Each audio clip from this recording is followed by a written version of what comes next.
My cats are being reckless, which is great. That's a great thing, actually. Gotta start off the way we do best, checking audio balances on the video to make sure you can hear me, because it'd be cool if you can hear me. It'd be pretty dope if you were able to hear me whilst I'm like chatting for the next 30 minutes or so. Yeah, it's just useful if I'm going to be talking for all this time that you guys know what I'm saying, you know? It's fun. You accidentally turn the music all the way down on accident, which is not what we wanted, but it's where we are. Just a tish, so we want to get that back a little bit. OBS does not like the Canada Dry Can. Not even a little bit.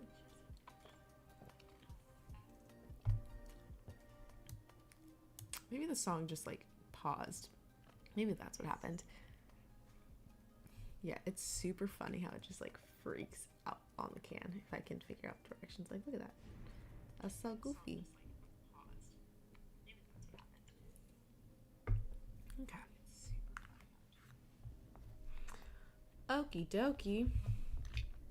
Artichoke. So, salutations friends, my name is Brianna C. Bond, otherwise known as the Ordinary Scholar, and today we are talking about Healer of the Water Monster. This is a book that was on my 5-star book drafts. I think the past few, I think for the most part, a good chunk of the books that I've read in this quarter have been 5-star book draft picks. And June's the last month of the quarter. Let me double check. I'm fairly certain the novels that I've read and streamed about thus far, that's 2. That's just 2. It's just Louise Ortega Survival Club and this one. Love that. Yeah, both of these have been 5-star book draft picks. And then the next book that I read, Something More by Jackie Kalede. I probably butchered your last name. I'm so sorry. That book, that was also a 5-star book draft, and it get all 3 5 stars. Great picks from me. Great stories from them. This book I chose, it was on my 5-star book draft picks last year. We didn't end up getting to it because I'm a clown. And then we also, it's been a book I've been wanting to read since I heard about it, because I have been trying to read more books with nature-based spirituality, because that's just like the only kind of spirituality I've ever really connected with. So I've been wanting to read more books that have that, and this has been the first in that process, and we absolutely loved it. So let's get into it quickly. Let me open the note. Oh my god. Let me open the note really quickly so that way we can chat about it. Starting off with a plot description. So we have our main character. His name is Nathan. He is a young boy, I think like around middle schoolish age. He is a child, speaking of which, who is caught up in an excruciatingly rough divorce between his parents. And like in this process, like he's been going through this divorce with them for a hot minute now, the process of their like marriage falling apart, all of it. He's been dealing with a lot of stuff. And at this point, his parents are separated. His dad it's like summer vacation. His dad is like, oh my God, Nathan, let's go to Vegas, have some fun time. Nate's like, yo, that sounds great. And then dad's like, I'm going to bring my girlfriend. And to escape all of that, Nathan then makes a plan to spend the summer in the New Mexico desert. I believe they're in Gallup, with his Nali, his grandmother, doing a science experiment that's based on growing corn. And it's about the differences between modern seeds versus traditional seeds that she has.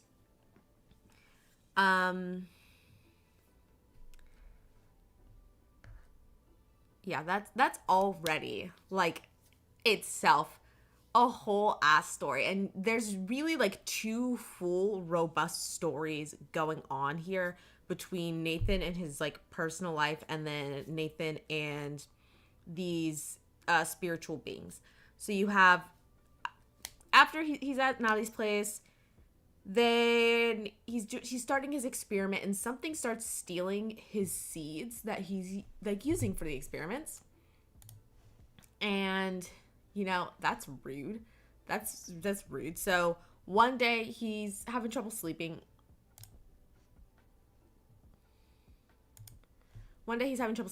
And gets up, stops this creature that is stealing his seeds, chases it, but ends up like lost in the middle of the desert. And as he's wandering around, he comes across this very sick water monster that has been too weak due to its sickness to bring rains to Gallup. Again, I'm like 12% sure it's Gallup, New Mexico. I know his Nali teaches school in Rio Rancho.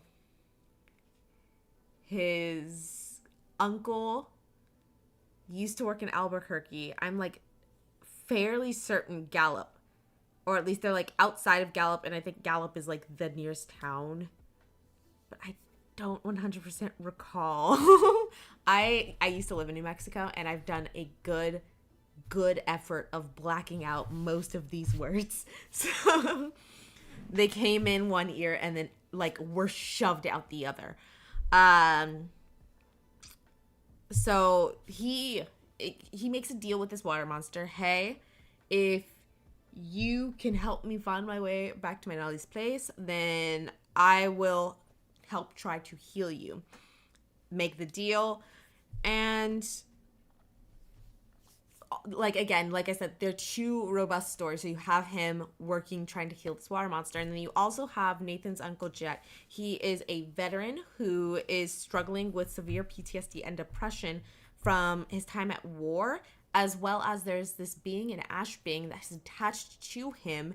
I believe it is a creature.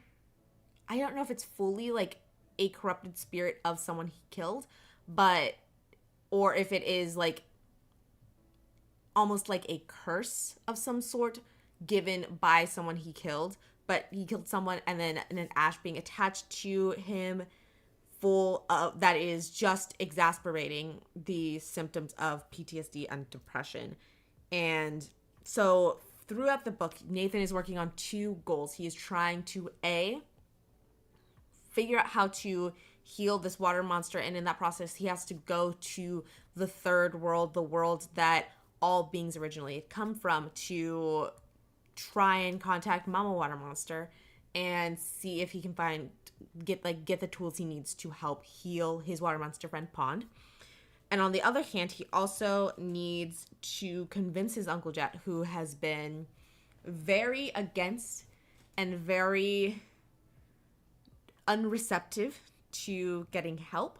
He has to convince Uncle Jet to both seek therapy and modern medicines to help with his depression and PTSD, as well as having an enemy way ceremony, which will help get rid of the ash being, so that way he is able to exist, survive, not be in the utter hell that is like PTSD and depression. We love it. And so those are like the main trials and tribulations that Nathan is going through in the book. First thing first, the writing. I read this book, so I was reading the ebook whilst listening to the audiobook. Both the writing and the narration were fantastic. This book had me distraught.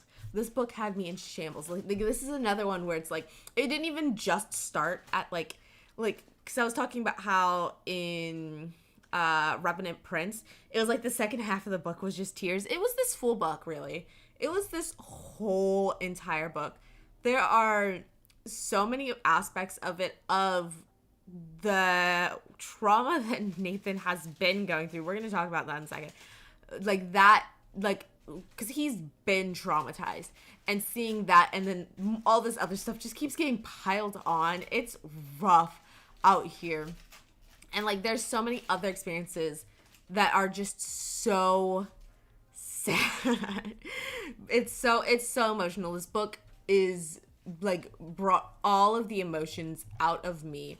There's one in particular, some of them are things that I feel like I can relate to, and because I've also been there. Like for example, there's a moment where the enemy way ceremony, it's not cheap, and Nali doesn't have like a ton of money, so she's pawning off jewelry and Navajo rugs that she herself wove, and like she's pawning them to get mugs. No, she's pawning them to get money to pay for this ceremony. And there's a moment where like she's explaining the concept of pawning to Nathan, and it's like you give them these things for money, and then whenever you have the money you can basically just buy them back, but you have a certain amount of time and then you can get them back. And Nathan's like you said, we'll just pay him back and you can get all your stuff back. And these are like sentimental cultural pieces that she is pawning. And it hurts because like I've been there. Like growing up, I remember not only like pawning jewelry and stuff from around the house, but also I remember like picking out books of mine, video games, movies and stuff that I'd grown up with, picking them out, getting like a stack. Ugh, where's the perspective? Like this tall of books and movies and video games, and pawning them all to get enough money to get a Little Caesars pizza. And it's like, it hurts to see how much hope he has, and like how this isn't how casual he is about it, how he's like, oh, we're just gonna get it back later, because like as an adult who was there in life, there's very little chance that he's ever gonna see those things again, and that sucks. That like honestly, I think a kid reading this book would probably also be like, oh, you can just get it back. But as an adult who knows, it hurts so much to see that like hope in him, and see how like naive he is about the process. And this is like, and how, hi, I'm doing good. Emotional. This book's really emotional. So trying not to like break down and cry again. I have sad faces all over my notes for this book. It's great. How are you doing? But yeah, it's like his naivete when it comes to this pawning, it hurts, because he's probably not going to actually think about this for a hot minute until it's significantly too late to ever get that stuff back.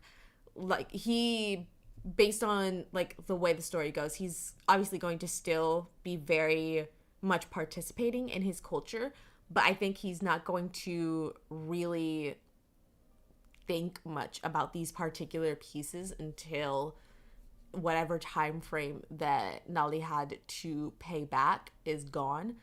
And it sucks. And that is a part of how how in general the poor are exploited through pawn shops, but in particular they especially call about how Navajo people in this area were specifically exploited, because it's the they take it's more colonization, right? they take these pieces that they gave her like $100 for the whole set of jewelry, and then each individual piece they sell back to someone else for $1,000, and like how that system is so exploitative in two people that have been forced into a worse hand already in this society. It's rough. You read a bit of it, but enough because I could sense it was gonna get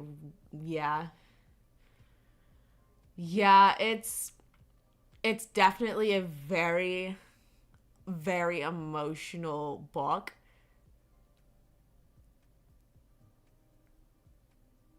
Well, I'm glad I can help you stay awake. Yeah, this book has definitely got a lot of emotions going on in it. That's actually kind of the like next thing I want to talk about is like there's so much trauma this poor child is going through. Like there's this point right here there just above the thumbnail to the right where the darkness, who is the spirit being, darkness embodiment and controller of darkness, is like Nathan has been out of commission for a minute because someone stole the communication stone that he uses to talk to all of these spiritual beings.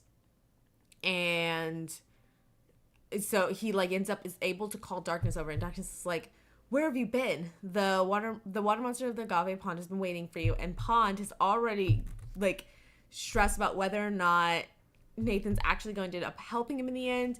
And so he's probably like, as I was reading, I was like, oh my god, Pond is traumatized. The abandonment issues Pond is going through is traumatizing him. Man, everyone's traumatized in this book. Everyone is traumatized in these books. Like, you have Nathan going into this book talking about like the genuine like walking on eggshells kind of trauma he's had from dealing with his parents' divorce, because like he's talking about how whenever adults are angry around him, he gets super stressed. He is like walking on eggshells. He's trying to overdo everything and make sure nothing around any of them is wrong in case they direct their anger at him. Like that's not okay. That's not nice.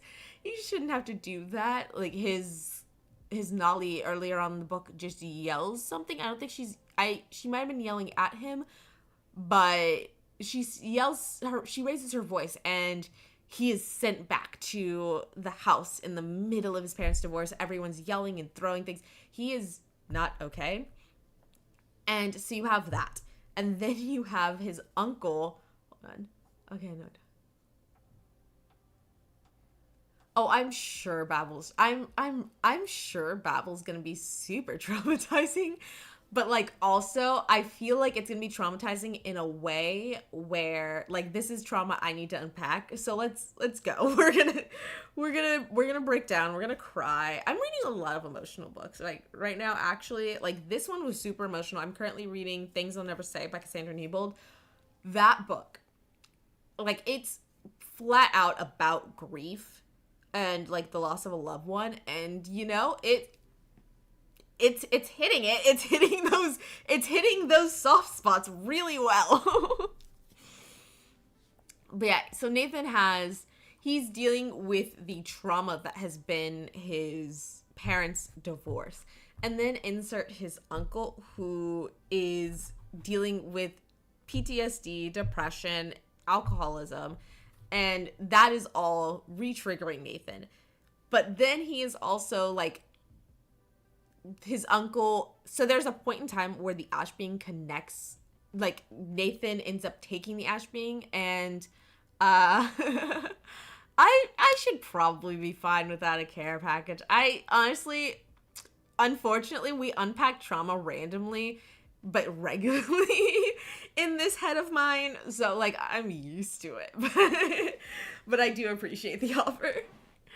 But there's a point in time where Nathan ends up, the ash being from Uncle Jet jumps onto Nathan, and like he is experiencing severe depression, like closing in on the edge of suicidality. And so now once the ash being leaves him and goes back to his uncle, this kid knows that that is like a danger his uncle has to like deal with. And now he's trying to get all these things ready for the Enema Way ceremony, so his uncle does not have to deal with severe depression and PTSD and suicidality. And like there's a point where it's just, you can tell he feels like his uncle's life is in his hands, and you know it kind of is. And then you have this water monster that's literally dying, and he is the only person that can help, apparently. And there is like this, like there's just so many points throughout this book where and it's not like the book, like it's not a critique, it's not a critique, it's a reaction to the things going on. So it's like, the book didn't do anything wrong, but my like immediate feeling when reading like all the stuff that's piling up on Nathan as he's going through everything is just, it's like he's just a kid. Like, he's in middle school. He has so many, like, he just has so much going on. And I know people actually go through that, but that doesn't mean I want them to. Like, I wish he didn't have to deal with all this stuff. And I really hope that in the, like, later books we do, because they did just release, I think it was Tuesday. I think Tuesday is like the main publishing day for traditional. Tuesday, they released a sequel, Heroes of the Water Monster. And like, I hope in that book we do address how traumatizing all of this had to have been for this boy. Because like, he has several lives, kind of parts of the planet all depending on him.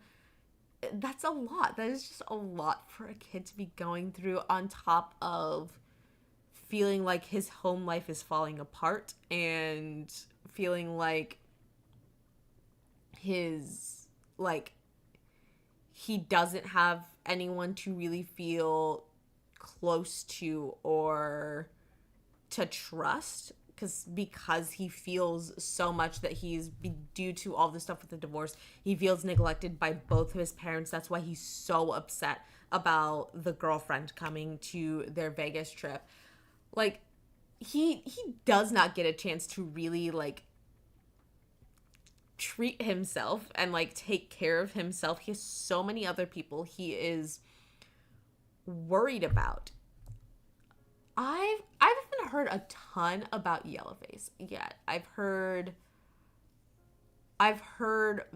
some vague bits about it. I have heard that it's starkly different from R.F. Kuang's other works, though, in that it's more, because it's like more of a direct take on the writing industry, like, as it is, right? I've not heard as much about Yellowface as I have did Babel. Like, Babel, that was absolutely everywhere. I haven't heard as much about Yellowface yet. Hello. Hi. Oh, I've got a cat. Eh.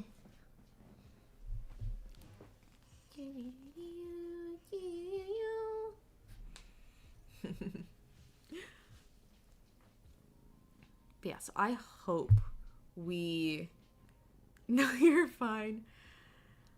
I hope that we, at some point, like, do address, like, what all he is going through, because he is, like, he's going through so much. It's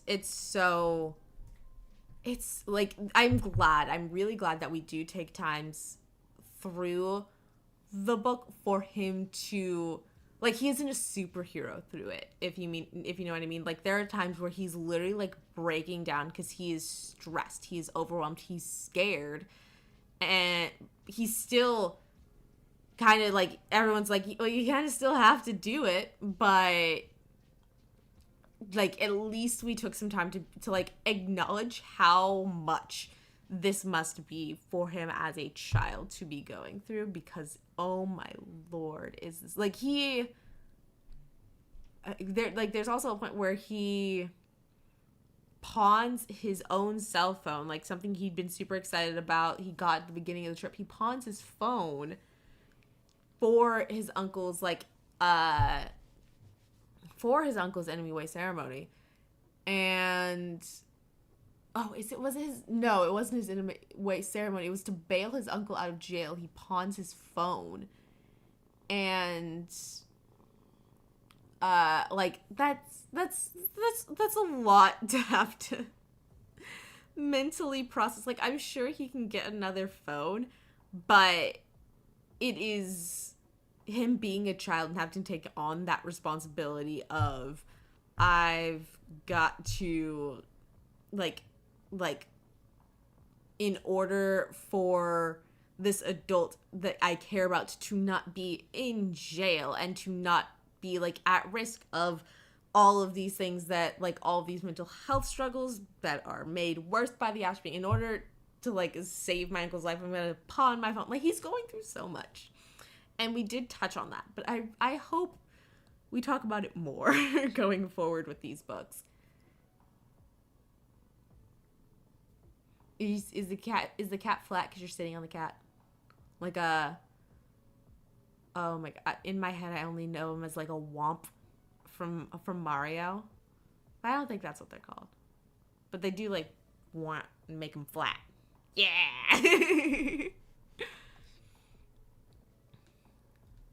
Oh, yeah, he is absolutely... Like, this kid going through absolutely everything. But that there were still very fun times throughout this book. Like, a good chunk of it was, like, really emotional, as you can tell by all of my stickers. But there were also times where, like, it was just fun. It was funny. Like, so his Nellie's place that he's staying at doesn't have electricity. It doesn't have running water. It doesn't have air conditioning. And it's the middle of the desert, stuff like that. And there's a point where, for the enemy way ceremony, you need a man from one family, a woman from... Oh, thank you. I got them ages ago. They are... I don't like that the, like, little nose bit, like, I don't like how it digs into my nose, but we've got to see at some point. we got to try. But for the enemy way ceremony, you need a man from one family and a woman from the other family. And they were going to, like, meet up with the other family and chat with them at their house.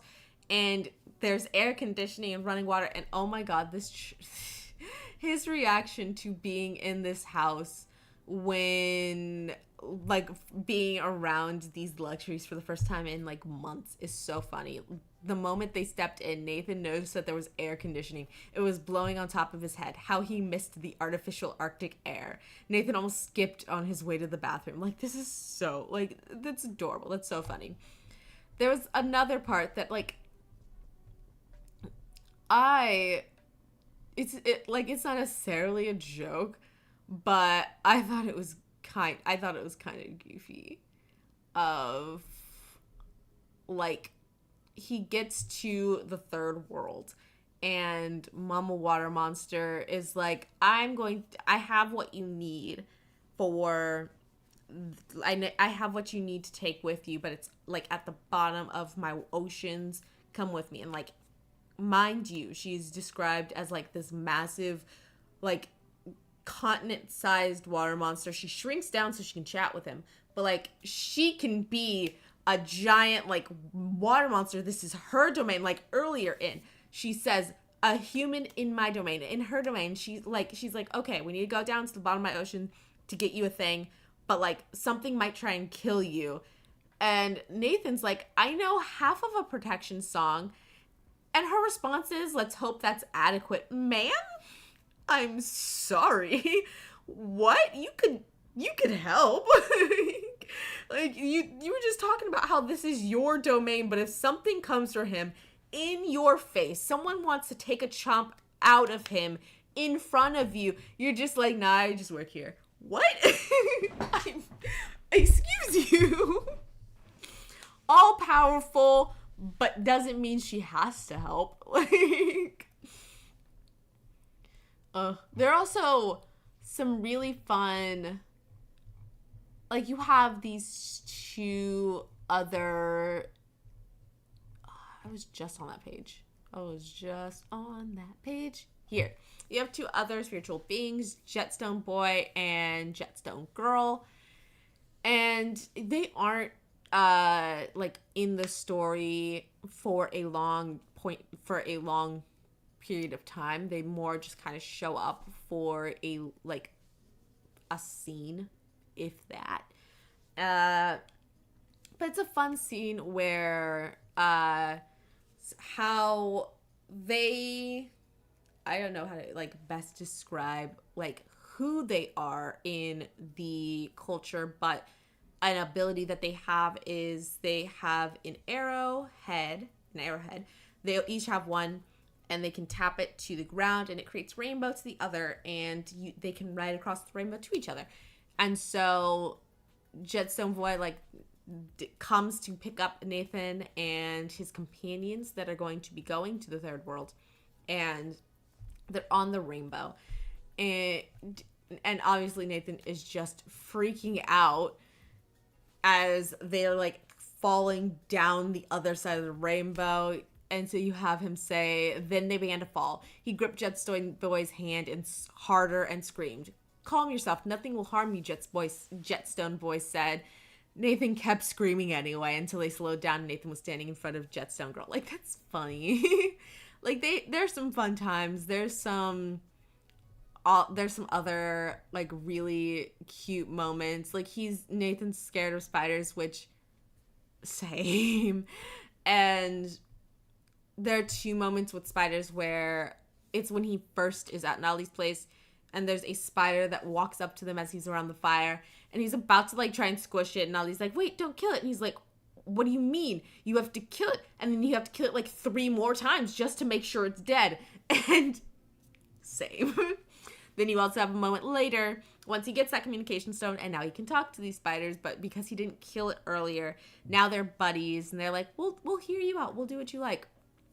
And like this, like the grandpa spider is like dangling right here, whilst the spider that he had earlier like had the confrontation and didn't kill is off grabbing something for them. And he's like, I kind of want to go see where my little spider buddy went, but also I need grandpa in my line of sight at all times, so we're just gonna stay here. Like, there's some really great moments with these characters. It's just because everything is just so, like, he's going through so much. So there's a lot of emotional points in the story too. But there are really fun moments with these characters. I really did love hanging out with this group, but like also was crying a lot. I cried a lot. I was not okay in this book. But I also, again, the narration of the story was top tier, 10 out of 10. Absolutely fantastic. Was there anything else? I feel like there was one other thing I wanted to see if I can figure out where I put it.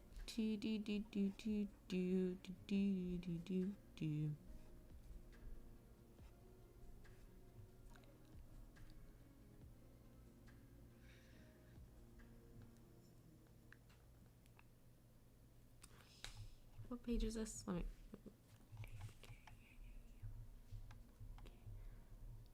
Okay, so one thing with this book, and like another thing of like, I wanted to read this for the specific reason I was trying to find more books with nature-based spirituality, and this book is a great example of a book that the author had less than no % of me in mind when writing this book. Like, I am so incredibly not the intended audience of this book, but I also needed this book. And like, there were just so many points of the story that resonated so heavily with me, And it is this specifically that the way nature and the actual physical earth around them was brought into the story. And one of the points where I was like, oh my god, I absolutely ugh ugh ugh this story was this quote here. During the fourth time, Nathan felt brave enough to sing a small portion of the song. Nathan stumbled over the pronunciation of the words. As he grew more confident, the Navajo language flowed from his mouth. Nathan felt the hard, short consonants and the long, lyric vowels weave together. The language created vibrations in the atmosphere around them. The air around his lips went from cool to hot with the threads of sounds. It felt like the Navajo language itself was its own being. Like, how... Because also, like... What am I trying to say? Because this is also, in the moment here, he's learning how to, like, control water. And so you've had this scene of them interacting with water. There's moon sand around them. And then when you finally get to the point where he starts to actually get into it, and where he is actually, like, a part of it, and how that is written, like, especially with it also dealing with music, which is also one of, like, the really spiritually important things to me. Obsessed with this book. I will be reading book 2. I will be requesting it from my library very, very soon. Very, very soon.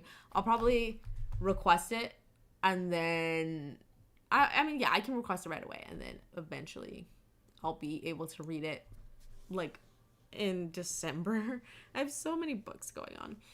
But, yeah, 10 out of 10. I absolutely loved this story. I loved the writing. I loved the narration. And it was just such a great, like, I'm so glad that I got to read this book. I had originally been, like, wary about reading it because I do have, like, 1,001 arcs that I need to read. And so I was, like, worried about pausing from all of those to read this, but I'm so, so grateful that I did, because it was I needed to read this book. But yeah, absolutely 10 out of 10. 5-star read. Would read again. Would highly recommend. And can't wait to see what the next book is. Other than that, that is pretty much all I have to say about this book. Also me being goofy in my notes. Yeah, that's pretty much all I have to say about this. And the next book that I will be reviewing will be next week. We'll be talking about Something More, another fantastic autistic story. One of these days, I'm almost close to, like, catching up with when all these arcs need to be out, because for, like, I don't think I have, like, many that are published in June, so some of them have to wait, but that's fine. But yeah, that is all from me. Thank you so much for watching. I will chat with you later. Until next time, Valediction, friends.